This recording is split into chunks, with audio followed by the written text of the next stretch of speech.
श्री गुरु चरण सरोज रज निज मन मुकुर सुधार।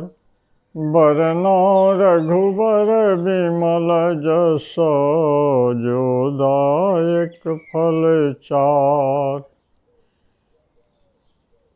काकभूषुंडी जी और गरुड़ जी का संवाद चल रहा था। गरुड़ जी ने बड़े ही विनम्र भाव से पूछा कि हे प्रभु, यह बताइए कि इस सृष्टि का सबसे बड़ा दुख क्या है और सबसे बड़ा सुख क्या है। देखिए, हमारे सनातन धर्म में हमारे सत्संग प्रेमियों ने व्यक्तिगत हित के लिए प्रश्न कम किए हैं और मानव हित के लिए, संपूर्ण सृष्टि के हित के लिए अनेक प्रश्न हमारे धर्मशास्त्रों में पाए जाते हैं। जैसे भागवत की कथा सुनने वाले मरणासन परीक्षित जी महाराज ने अपने लिए कोई व्यक्तिगत प्रश्न नहीं किया। उनका प्रश्न था कि मानव को क्या करना चाहिए और खास करके उस मनुष्य को जिसकी मृत्यु बिल्कुल निकट हो, उसे क्या करना चाहिए। सोचिए, जो व्यक्ति मृत्यु के निकट है, 7 दिन में जिसकी मृत्यु निश्चित है, वह अपने लिए कोई प्रश्न नहीं करता। वह संपूर्ण मानव जाति को हित में रख करके प्रश्न करता है और सुखदेव जी उसी प्रश्न का उत्तर देते हैं। इसी प्रकार गरुड़ जी ने भी पूछा कि सबसे बड़ा दुख और सबसे बड़ा सुख क्या है। काकभूषुंडी जी बड़े प्रसन्न हुए और उन्होंने बताया कि नहीं दरिद्र सम दुख जग माही, संत मिलन सम सुख जग नाही। हे गरुड़ जी, इस सृष्टि में दरिद्रता के समान कोई दुख नहीं है और संत मिलन के समान कोई सुख नहीं है। अब विचार यह करना है कि ऐसे श्रोता और वक्ता के बीच में जो प्रश्नोत्तर हो रहे हैं, क्या उसमें आर्थिक दरिद्रता की बात होगी? जहाँ ज्ञान विज्ञान की बात हो रही है, मानव जीवन के चरम परम लक्ष्य की बात हो रही है, मोह के नाश की बात हो रही है, ज्ञान प्राप्ति की बात हो रही है, परम विश्रांति की बात हो रही है, वहाँ यह तय है कि आर्थिक दरिद्रता की बात नहीं कर रहे हैं, वे मानसिक दरिद्रता की बात कर रहे हैं, ज्ञान के अभाव की बात कर रहे हैं। ज्ञान से उत्पन्न सुख और अज्ञानता से उत्पन्न दुख की बात कर रहे हैं। सबसे बड़ी दरिद्रता मनुष्य की यह है कि उसकी तृष्णा कभी शांत होने का नाम नहीं लेती। एक कहानी है छोटी सी। एक महात्मा कहीं जा रहे थे, सड़क पर उनको एक चांदी का सिक्का मिल गया।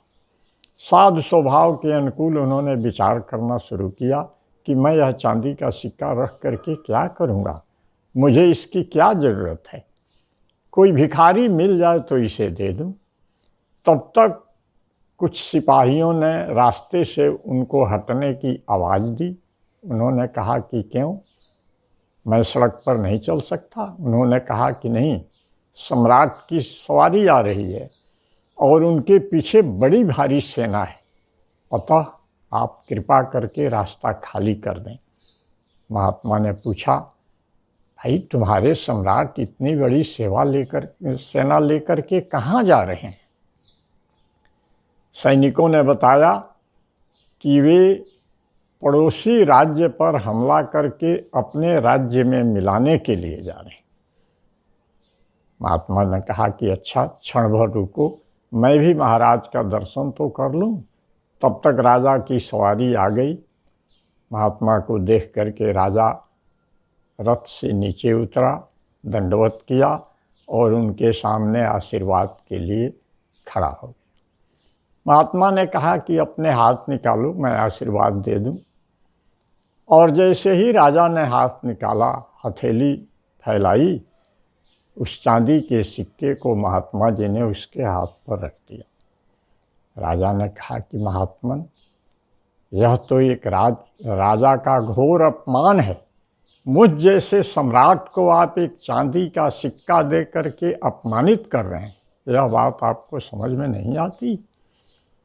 महात्मा ने पूछा कि सम्राट, पहले यह तो बताओ कि तुम पड़ोसी राज्य पर हमला करने के लिए क्यों जा रहे हो?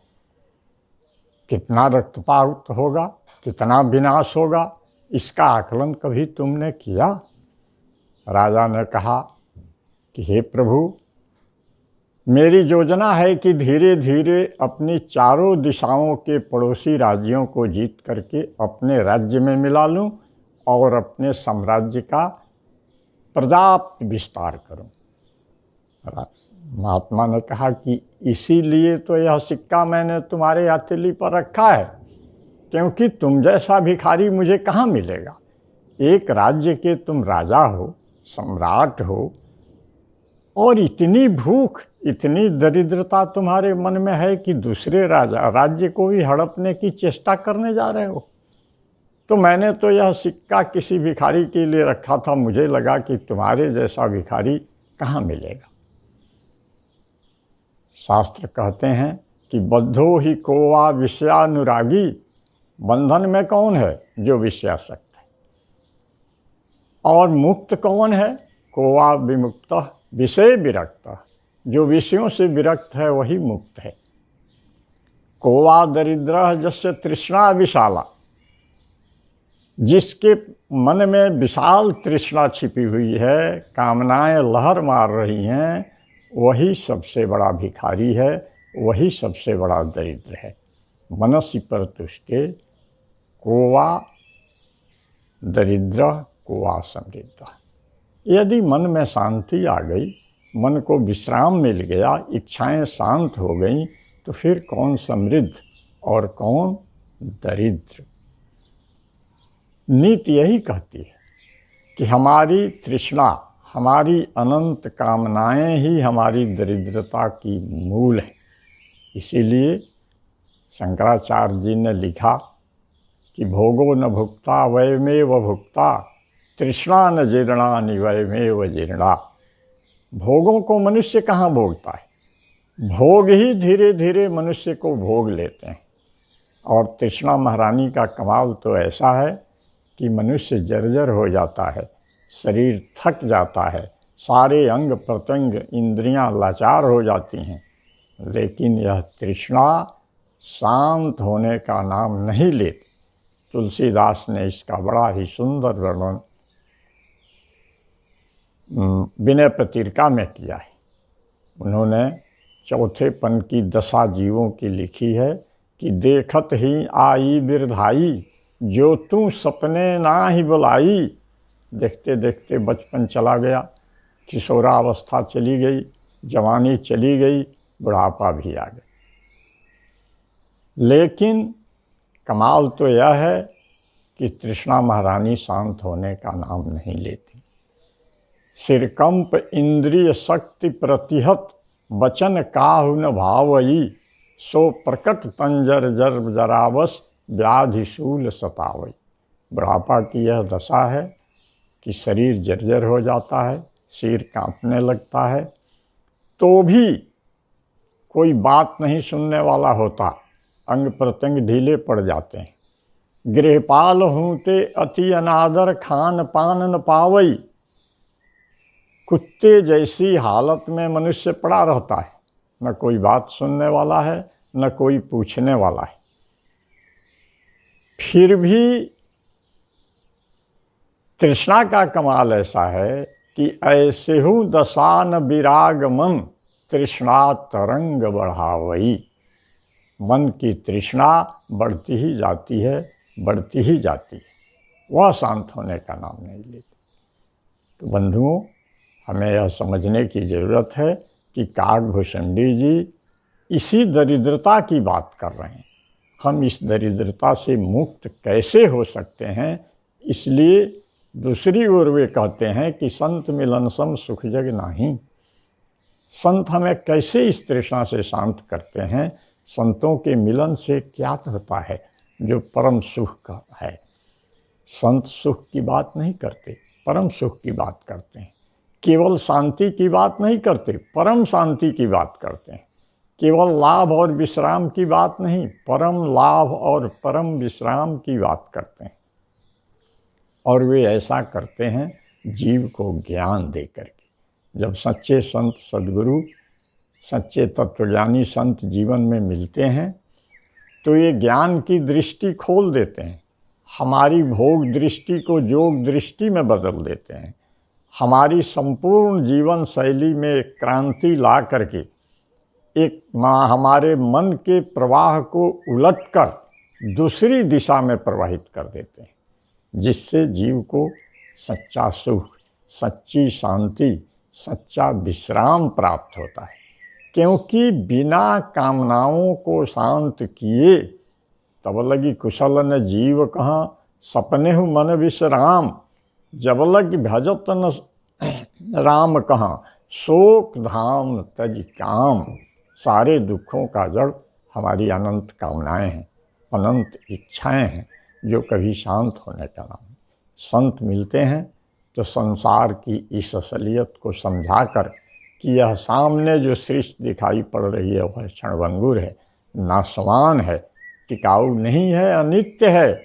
इसलिए तुम नित्य पद की प्राप्ति के लिए प्रयत्न करो।